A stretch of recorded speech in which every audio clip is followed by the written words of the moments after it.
নমস্কার বন্ধুরা, আজকে আপনাদের কাছে নিয়ে এলাম ব্রাউনি রেসিপি। একেবারে ফাজি স্পঞ্জের মতো নরম চকলেটি ইয়াম্মি ব্রাউনি, যা আপনারা সবাই মিলে এনজয় করতে পারবেন। চলুন তাহলে শুরু করি।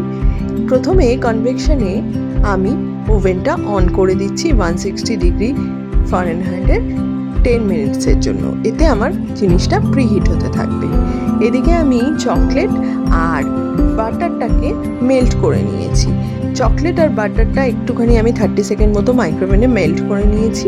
এতে কি হয়েছে, চকলেট এবং বাটার দুটোই গলে গেছে এবং তার মধ্যে এবার আমি চিনিটা দেব। তার ফলে চিনিটা ডাইলিউট হয়ে যাবে। চিনিটা আমি 1/3 কাপের মতো নিয়েছি। চিনিটা একটু মিশিয়ে নিচ্ছি। চিনির গুঁড়োর ডালাটাকে আমি স্প্যাটুলার সাহায্যে ভেঙে মিশ্রণটার মধ্যে মিক্সড করে নিচ্ছি। এরপরে চিনিটা যখন ভালোভাবে মিশে যাবে, তারপরে আমি একটা ডিম এতে অ্যাড করে দেব। যারা এগলেস খেতে চান তো তারা এই ডিমটাকে স্কিপ করতে পারেন, সেখানে দুধের পরিমাণটা একটু বাড়াতে হবে। এখানে আমি ওই 1/4 কাপ মতো দুধ অ্যাড করেছি, চোখের আন্দাজে করেছি, আপনারা মেপেই করবেন। এরপরে আমি এগুলোকে ভালো করে মিক্সড করে নিচ্ছি।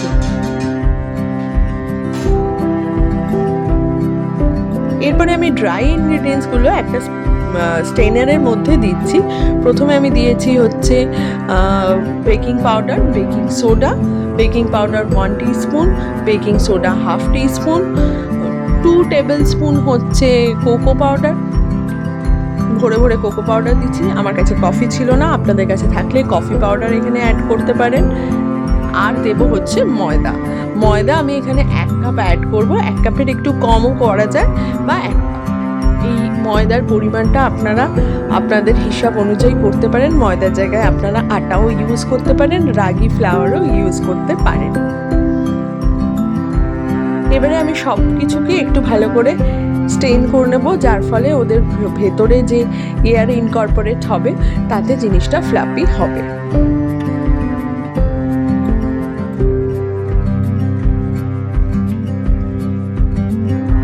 এবার পুরোটাকে আমি কাট অ্যান্ড ফোল্ড মেথডের মাধ্যমে মেলাতে থাকবো। এদিকে আমার ওভেনটাও প্রিহিট হয়ে গেছে। ভালো করে মিক্সড করে নিচ্ছি চকলেট ব্যাটারের সাথে। দেখেই চকলেটই একদম দেখেই জিভে জল চলে আসছে। আপনাদের যদি এই রেসিপিটি ভালো লাগে তাহলে অবশ্যই একটা লাইক, কমেন্ট, সাবস্ক্রাইব করবেন এবং এর ফলে আমি পরবর্তীকালে আপনাদের একটা এর হেলদি ভার্সনও নিশ্চয়ই আনবো। এতে আমি এবার আমন্ডস আর কাজু বাদাম কুচি করে দিয়েছি। এরপর একটা প্রি গিয়েস্ট একটা মোল্ড নিয়েছি, যেখানে আমি সমস্ত ব্যাটারটাকে ঢেলে দিচ্ছি এবং ওপর থেকে দেব হচ্ছে আমন্ড আর কাজু বাদাম কুচি দিয়ে একটু ডেকোরেট করে নিচ্ছি জিনিসটাকে।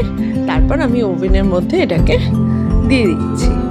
আমি 25 মিনিটের জন্য প্রথমে এটাকে দিয়েছিলাম 160 ডিগ্রি সেলসিয়াসে। আমি 25 মিনিটের জন্য এটাকে চালিয়ে দিয়েছি। আফটার বেকিং আমি এখানে একবার চেক করে নিচ্ছি যে জিনিসটা পুরোপুরি হয়েছে কিনা। যদি না হয় আর একটু আপনারা মেশিন চালিয়ে নেবেন, এটা মেশিন টু মেশিন ভ্যারি করে।